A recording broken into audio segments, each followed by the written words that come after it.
বন্ধুরা, গল্প পাঠের আসর ও শ্রোতাদের মতামত এই ব্লগে আপনাদের সবাইকে স্বাগত। আশা করি আপনারা সবাই ভালো আছেন, সুস্থ আছেন। আজ আমরা শুনব প্রখ্যাত সাহিত্যিক সমরেশ বসুর একটি জনপ্রিয় ছোট গল্প, প্রেম ঢাকের বোল।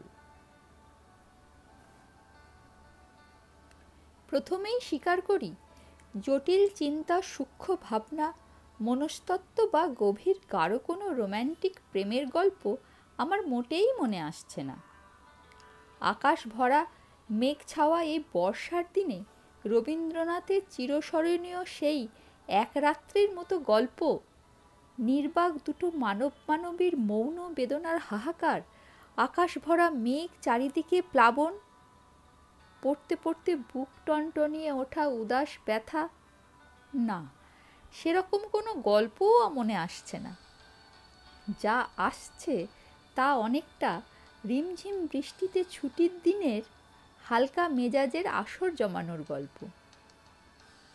তাও অনেকটা আলো কালোর ধন্ধে ভরা। গল্পটা বলার আগে একটি কাহিনী মনে এসেও আসছে না।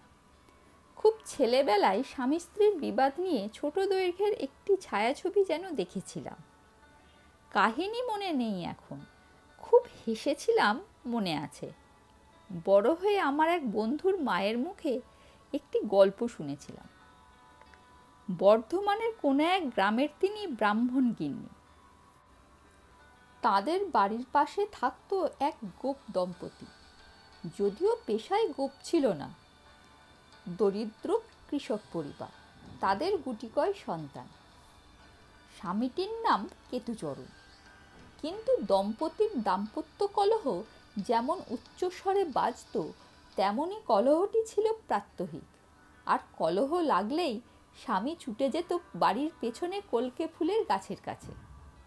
পটাপট কতগুলো কলকে ফুলের বিচি ছিঁড়ে নিয়ে এসে হামানদিস্তায় ছেঁচতে বসত উঠোনের মাঝখানে। উদ্দেশ্য আর কিছু না, বিষ খেয়ে আত্মহত্যা। কারণ স্ত্রীর বাক্য যন্ত্রণা অসহ্য। তখন স্বামী স্ত্রীর সংলাপ শোনা যেত এই রকম। স্ত্রী বলতো, হুঁ, মুরদ বড় মান, তার ছেঁড়া দুটো কান। স্বামী উত্তর দিত, পাতালেশ্বর শিব ঠাকুর সাক্ষী, আত্মঘাতী হব হব হব। এই সংলাপের সঙ্গে হামানদিস্তার ঠং ঠং বেজেই চলত। আবার স্ত্রী বলতো, হুঁ, অমন ৩ সত্যির মুখে আগুন। স্বামী উত্তর দিত, শিব ঠাকুরের বাবা এলেও ঠেকাতে পারবে না, মরবো মরবো মরবো। স্ত্রী ভাতের হাঁড়িতে হাতা নাড়তে নাড়তে আওয়াজ দিত, হাড় জুড়োই। স্বামী বলতো, বিধবা করব। স্ত্রী উত্তর দিত, শান্তিতে থাকবো। এই সময়ে ব্রাহ্মণ গিন্নির আবির্ভাব হতো। জিজ্ঞেস করতেন, ও কি করছো কেতু? কেতু কাঁদো কাঁদো গলায় বলতো, কলকে ফুলের বিচি ছেঁচছি বামন খুড়ি, বিষ খেয়ে মরব। স্ত্রীর খোয়ার আর সইতে পারি না। কেতুগিন্নিও সমান তালে বাজত, অমন স্বামীর খোয়ার থেকে যেন বাঁচি। ব্রাহ্মণ গিন্নি বলতেন, কেতু বউ, তুই চুপ কর। তা হ্যাঁ বাবা কেতু, সব কিছুরই একটা দিনক্ষণ থাকে, আজ আর বিষ খেও না। কেতু উত্তর দিত, না বামন খুড়ি, আজ আমাকে কেউ ঠেকাতে পারবে না। বউ মানুষের এত চোপা। ব্রাহ্মণ গিন্নি উত্তর দিত, তা ঠিক, তবে এই ভর দুপুর বেলা রান্না বান্না হয়েছে, এখন খাওয়া দাওয়া করো, সময় তো আর চলে যাচ্ছে না, নেহাত বিষ খেতে হয় ও বেলা খেও। কেতুচরণ চুপ, কিন্তু হামানদিস্তার ঠং ঠং বেজে চলেছে। ব্রাহ্মণ গিন্নি আরেকটু অনুনয় করে বলতেন, ওভাবে কি মুখের ভাত ফেলে যেতে আছে, অন্ন বলে কথা। তখন হামানদিস্তার ঠং ঠংও থামত। কেতু হতাশ স্বরে বলতো, বলছো বামনখুড়ি? ব্রাহ্মণগিন্নি বলতো, বলছি বই কি বাবা, এখন ওসব তুলে রেখে পুকুরে একটা ডুব দিয়ে এসো। আমার বন্ধুর মা অর্থাৎ ব্রাহ্মণগিন্নির কাছে এ গল্পটা যে কতবার শুনেছি। শুনে জিজ্ঞাসা করতাম, মাসিমা তারপর? মাসিমা বলতেন, তারপরে আবার কি, ঝগড়ার খোয়ারি কাটাবার জন্য সাঁঝবেলায় দুজনে হাসি আর কলকলানি শুনে আমাদেরই লজ্জা করত। প্রেম ঢাকের বোল কখন যে কি তালে বাজে কেউ বলতে পারে না। এই গল্পের ভূমিকার পরে যে গল্পটি বলতে যাচ্ছি, বিশ্বাস করুন আর না করুন, মাত্র 48 ঘন্টা আগে আমি শুনেছি এবং ঘটনার সঙ্গে নিজেও একটু জড়িয়ে পড়েছিলাম। ঘটনার স্থল একটি ছোট মফস্বল শহর। রাত্রি 10টা বেজে গিয়েছে, ঝুপঝুপ বৃষ্টি। এমন সময় কলিং বেল বেজে উঠল। বাড়ির কুকুরটির সঙ্গে সঙ্গে চিৎকার। ভৃত্য গিয়ে দরজা খুলে দিল। দেখি আমার এক বন্ধু মাখন এসে উপস্থিত, যদিও সে আমাকে দাদা বলে ডাকে। জামা ট্রাউজার ভেজা, উস্কো খুস্কো চুলও ভেজা, পায়ের স্যান্ডেলে কাদা, চোখে অসহায় উদ্বিগ্ন দৃষ্টি। ঘরে বসিয়ে জিজ্ঞাসা করলাম, কি ব্যাপার? মাখন এতই বিমর্ষ প্রথমে কোনো কথাই বলতে পারল না। আমি উদ্বিগ্ন হয়ে জিজ্ঞাসা করলাম, কোনো দুর্ঘটনা ঘটেছে নাকি? মাখন বিমর্ষ মুখে ক্ষীণ স্বরে বলল, তা ঘটেছে। কি ঘটেছে? মাখন যেন হতাশায় ভেঙে পড়ল। কি আবার যা ঘটে থাকে? বলে আমার দিকে একবার তাকিয়েই চোখ নামিয়ে নিল। ওর এই ভঙ্গি দেখেই বুঝতে পারলাম আর কিছুই না, ওর স্ত্রী মালতীর সঙ্গে নিশ্চয়ই ঝগড়া করে এসেছে। জিজ্ঞেস করলাম, মালতীর সঙ্গে ঝগড়া হয়েছে বুঝি? মাখন যেন হতাশায় আরো বেশি ভেঙে পড়ল। সোফায় এলিয়ে পড়ে বলল, আর পারি না। এরকম না পারার ঘটনা মাখনের জীবনে এত ঘটেছে যে আমি তেমন বিচলিত বোধ করলাম না। তার আগে মাখন সম্পর্কে কয়েকটি সংবাদ দিয়ে দেওয়া যাক। জুট মিলে ও একটা ভালোই চাকরি করে। বছর 8 আগে মালতীকে প্রেম করেই বিয়ে করেছে। সম্প্রতি একটা বাড়ি করেছে এবং বাড়ির দলিলটি মালতীর নামে আছে। মাখন একহারা রোগা রোগা, কিন্তু স্বাস্থ্যটি ভালো। ওর মুখের ভাবটা সব সময়ই চিন্তিত, অসহায়, উদ্বিগ্ন এবং সব সময়ই যেন ব্যস্ত। সেই তুলনায় মালতী মোটামুটি দেখতে ভালো, একটা আলগা চটক আছে। কথাবার্তা, আচার আচরণে একটু খড়ো বলা যায়। ওদের এখন 2টি সন্তান, বড়টি মেয়ে, ছোটটি ছেলে। মেয়েটি মাখনেরই ভক্ত বেশি, ছেলেটি মা নায়টো। যাই হোক, মাখন মালতীর ঝগড়ার কথাতেই আসা যাক। কি নিয়ে যে প্রায়ই ওদের ঝগড়া লাগে তা আমরা তো দূরের কথা, ওরা নিজেরাও সঠিক জানে না। কিন্তু মাখন মালতীর ঝগড়া লেগেই আছে। একটা কারণ সম্ভবত মাখনের বাড়ির সামনেই ওর শ্বশুর বাড়িটা থাকার জন্য। মাখন প্রায়ই বলে, এই কানের কাছে কানাইয়ের বাসা, এটাই আমাকে জ্বালালে।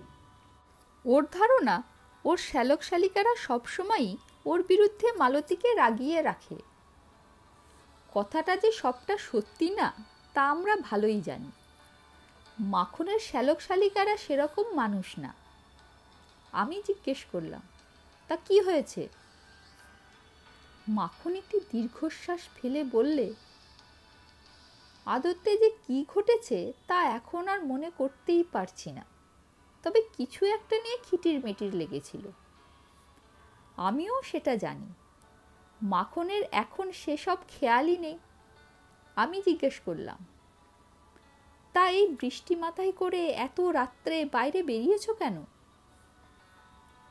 মাখন একটু মাথা নেড়ে করুণ স্বরে বলল, কিছুক্ষণ আগে ক্লাবে তাস খেলে বাড়ি গিয়েছিলাম। মালু আমার মুখের উপর কোলাপসেবল গেটে তালা বন্ধ করে দিয়ে বলল, আবার এ মুখো কেন, সব তো ঘুচেই গেছে, এখন যেখানে খুশি সেখানে যাও, বলে লাইট অফ করে অন্ধকার করে দিল। আমারও রাগ হলো, এখানে চলে এলাম।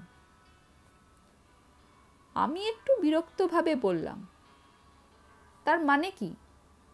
মালতী শুধু শুধু ওরকম করবে কেন? তুমি কি করেছো? মাখন উদাস বিষণ্ণ চোখে খানিকক্ষণ আমার বইয়ের আলমারির দিকে তাকিয়ে রইল। তারপরে সনিঃশ্বাসে বলল, দুপুরে যখন ঝগড়া হয় তখন বলেছিলাম ওকে আমি ডিভোর্স করব। গম্ভীর স্বরে জিজ্ঞেস করলাম, তারপর? মাখন বলল, তারপরে বিকেলবেলা মিল থেকে ফেরার সময় কোম্পানির একটা ছাপানো চার্জশিট ফর্ম নিয়ে মালতীর সামনে ধরে বললাম, এই নাও ডিভোর্সের কাগজ, এতে সই করে দাও। তুমি তো জানো ও তেমন লেখাপড়া জানে না। কাগজটা হাতে নিয়ে আমার দিকে খানিকক্ষণ তাকিয়ে রইল। মনে হলো মালুর তখন কান্না পাচ্ছিল, কিন্তু আমি কিছু না বলে জামাকাপড় ছেড়ে হাত মুখ ধুতে চলে গেলাম। বাথরুম থেকে বেরিয়ে এসে দেখলাম আমার চা আর খাবার টেবিলে রাখা। মেয়ে এসে বলল, বাবা, মা রান্নাঘরে বসে কাঁদছে, তুমি কি মাকে বকেছ? আমি কোনো জবাব না দিয়ে মেয়ের মুখে একটু খাবার পুরে দিলাম। মনে মনে ভাবলাম, ওষুধ ধরেছে, এতদিনে মালুকে একটু ঘায়েল করা গেছে। আমি চা জল খাবার খেয়ে ক্লাবে চলে গেলাম। সত্যি বলতে কি, মনটা বেশ খুশি খুশিই ছিল। মাখন থামল।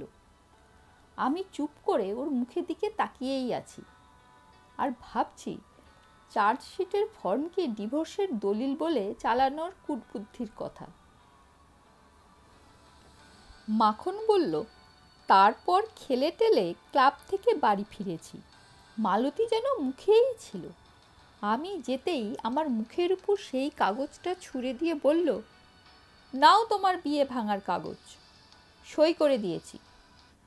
কাগজটা নিয়ে আমি ঢুকতে গেলাম, তখনই দরজায় তালা দিয়ে বলতে গেলে তাড়িয়েই দিল। আমি হাসবো না রাগবো বুঝতে পারছি না। জিজ্ঞেস করলাম, মালতী কি সই করেছে নাকি? মাখন পকেট থেকে ভেজা ভেজা দোমড়ানো একটা কাগজ বার করে দিল। কোম্পানির কর্মচারীদের প্রতি চার্জশিটের ছাপানো ফর্ম, তার নিচে মালতীর বাংলা হস্তাক্ষরে সই, মালতী দেবী। জিজ্ঞেস করলাম, তোমার কি ধারণা মালতী এটা ডিভোর্সের কাগজ ভেবেই সই করেছে? মাখন বলল, সেই ভেবেই তো আমার মাথাটা আরো খারাপ হয়ে যাচ্ছে। মালু তো পরিষ্কার বলেই দিল, সব তো ঘুচেই গেছে, তার মানে কি? আমি একটু ভেবে বললাম, তা এখন কি করবে? মাখন অতি অসহায়ভাবে বলল, দাদা, আমাকে একটু ঘরে তুলে দিয়ে এসো। এরকম একটা আর্ত প্রার্থনাই আমি আশা করছিলাম, তাছাড়া কোনো উপায়ও নেই। ভৃত্যকে ছাতা দিতে বললাম। ছাতা নিয়ে সাইকেল রিকশায় চেপে মাখনের বাড়ি গেলাম। তখনও সমানে বৃষ্টি হচ্ছে। ভাবছি কার খোয়ারি কে ভাঙছে। মাখনের বাড়ি পৌঁছে রিকশাকে অপেক্ষা করতে বললাম। দরজায় গিয়ে মালতীর নাম ধরে ডাকলাম। এক ডাকেই সাড়া পেয়ে বুঝলাম সে জেগেই ছিল, আলোও জ্বলল। মালতী কিন্তু খুব ব্যস্ত না, মুখ গম্ভীর এবং শীর্ণ, দেখলেই বোঝা যায় খায়নি। গেটের তালা খুলে দিয়ে বলল, কি ব্যাপার, আপনি এত রাত্রে? আসুন। আমি পিছন ফিরে তাকিয়ে দেখি মাখন নেই, অন্ধকারে কোথাও গা ঢাকা দিয়ে আছে। আমি অনুনয়ের স্বরে বললাম, বুঝতেই পারছো কেন এসেছি, আর ঝগড়াঝাটি করে কি হবে ভাই, মিটমাট করে নাও, মাখনকে ঘরে ডেকে নাও। মালতী গম্ভীর মুখে বলল, কেন? ও তো আমাকে ডাইভোর্স করেছে, জানেন না? আমি তো কাগজে সই করে দিয়েছি। আমি হেসে বললাম, দূর পাগল, ওটা কি ডিভোর্সের কাগজ নাকি? ওটা তো... মালতী বাধা দিয়ে বলে উঠল, জানি, ওটা মিলের একটা বাজে কাগজ, কত তো মুরদ জানা আছে। অবাক হয়ে জিজ্ঞেস করলাম, কি করে জানলে মিলের বাজে কাগজ? মালতী বলল, কেন, বাবার বাড়ি গিয়ে আমার দাদাকে দেখালাম, দাদাই বলে দিলে। সঙ্গে সঙ্গে মাখনের গর্জন শোনা গেল, ওই জন্য বলি কানের কাছে কানাইয়ের বাসা, তা না হলে তোমার মুরদ হতো ওই কাগজে সই করা। মালতীও তেড়ে উঠল, তোমারই কি মুরদ ছিল আসল কাগজ এনে দেওয়া, মিথ্যুক প্রবঞ্চক। মাখন আবার কিছু বলতে যাচ্ছিল, আমি হুকুমের স্বরে বললাম, এই মাখন, ঢোকো, ভেতরে ঢোকো, আমি আর দাঁড়িয়ে থাকতে পারছি না। মাখন মালতী দুজনেই কয়েক পলক চুপচাপ। মালতী মাখনকে আর চোখে একবার দেখে নিয়ে বলল, বৃষ্টিতে ভিজে ন্যাকামি হচ্ছে, তারপরে সারা রাত্রির আমাকে গরম তেল মালিশ করতে হবে, ঢুকবে কিনা বলো। মাখন একবার আমাকে দেখল, তারপর কিছু না বলে ভিজে বেড়ালের মতো ভিতরে ঢুকে গেল। আমি মালতীর দিকে তাকালাম, ওর চোখে হাসি চিকচিক করছে, ঠোঁটের কোণেও। আমিও হেসে বললাম, চলি। মালতী বলল, একটু বসবেন না? আমি হাসতে হাসতেই বললাম, সেটা কি এখন উচিত হবে? মালতী মুখে আঁচল চেপে হেসে উঠল। আমি বিদায় নিলাম আর ভাবলাম, প্রেমের ঢাকে কখন যে কি বল বাজে কে জানে।